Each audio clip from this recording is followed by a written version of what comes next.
name is Sonny Myers. I am the Executive Director of the 1854 Treaty Authority, and we are an intertribal natural resource organization that implements the off-reservation hunting, fishing, and gathering rights of the Grand Portage and the Bois Forte Band of Lake Superior Chippewa in those lands that were ceded to the United States government in the Treaty of 1854, which is pretty much northeastern Minnesota right now. So our main reason for being as an organization is to help the band members get out there and exercise their treaty rights through various programs and processes. Moose is a big, important species that we deal with here at the Authority, and our treaty rights and our protection and management of those.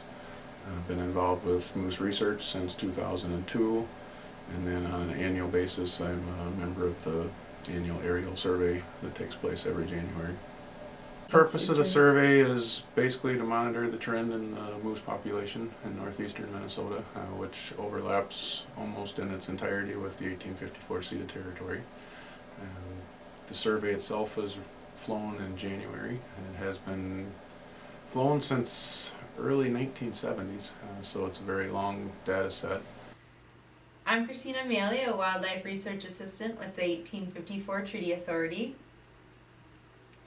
The main project I was hired on here for was to observe moose browsing within mechanically disturbed sites and naturally disturbed areas within the Arrowhead region of the northeast Minnesota moose population.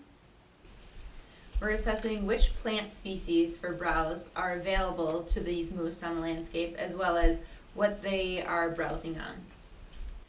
So our main objective is to determine whether mechanically treated sites such as shearing, clear cutting, and prescribed burns are equally beneficial for moose browsing when compared to blowdown, windstorm, and wildfire. With the data we collected, we hope to give land management agencies suggestions how to best manage for moose. We implement these rights because the tribes have the rights to hunt, fish, and gather for subsistence.